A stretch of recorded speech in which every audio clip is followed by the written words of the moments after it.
We all do it, don't we? We scroll through our feeds, look at someone else's life, and suddenly, our own just doesn't feel like enough. A bigger house, a better job, prettier looks, more followers on social media. It's a silent, endless race.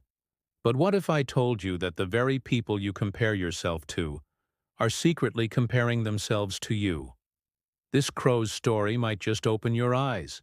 In the heart of a lush green forest lived a crow who felt deeply lonely.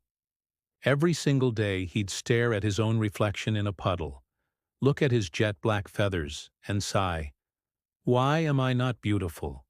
Why am I so plain?" He would cry, his tears falling like tiny raindrops, until one day they landed on a wise old sage meditating beneath the tree. The sage opened his eyes and asked gently, "Little bird, why are you so full of sorrow?" The crow choked back a sob. "I hate myself," he confessed. "I wish I could be any bird in the world but me." The sage smiled kindly and replied, "Then go. Your journey has a purpose. Go and find just one bird who is truly and completely happy with their life."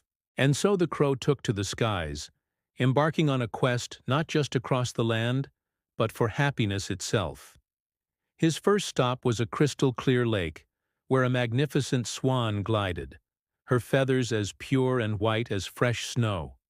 "You must be the happiest bird alive," the crow said, full of admiration. But the swan shook her head sadly. "I may look beautiful, but my white feathers are all I have. I wish I had vibrant colors, like the parrot." Determined, the crow flew to the jungle and found the parrot, a dazzling spectacle of green, red, and blue. "Surely you are the happiest," he exclaimed. The parrot, however, let out a nervous squawk. "My colors are a curse. Humans see me and try to cage me for my beauty. I wish I could hide, be unseen, like the cardinal." So the crow sought out the cardinal, a flash of brilliant red in the thicket. But the cardinal was trembling. "My red feathers are a beacon for predators," he whispered. "They make me easy prey. I wish I were small and swift, almost invisible, like the hummingbird." The crow then found a hummingbird, its wings a blur of motion as it darted from flower to flower. "You are so small and quick, no one can catch you," said the crow. The hummingbird buzzed with exhaustion. "I am always tired," it said, barely pausing. "I never stop moving.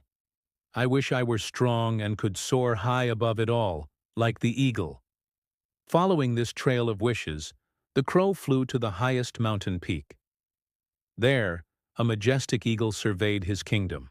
"You are the king of the sky," the crow said in awe. "You must be the happiest." The eagle looked down with a heavy heart. "I am alone at the top," he confessed. "I have no companions. I wish I were wise and respected, like the owl." The crow found the owl in a dark, ancient tree. But the owl hooted mournfully. "My wisdom is mistaken for a bad omen. People fear me. When they see me, they throw stones.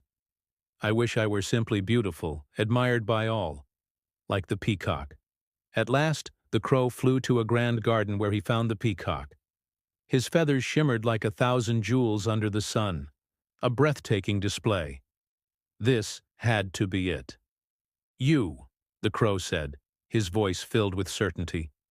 "You must be the happiest bird in the world." The peacock turned, his magnificent tail fanning out. But he spoke from behind the bars of a golden cage. "You are wrong, my friend," he said softly. "Because of this very beauty, I live my life trapped. I can never fly free. Of all the birds I've seen, you, crow, are the happiest. You are free." The crow stood silent. The peacock's words echoed in his mind. All this time, he had been wishing for the wrong things. Cages gilded with color, strength, and admiration. He looked up at the vast open sky, limitless, waiting. He spread his wings, feeling the wind beneath them, and for the very first time, he didn't wish to be someone else. A sense of peace washed over him. He whispered to himself, "I am enough." Every single person you admire is fighting a battle you know nothing about. The grass isn't greener on the other side. It's greener where you water it. True happiness isn't found in the endless cycle of comparison, but in the quiet, profound act of appreciation. Take a moment right now. Look at your life, your health, your freedom to make choices, the people you love. These are the real treasures, the ones no one can ever take away from you. So let's make a promise to ourselves. Stop comparing. Start living.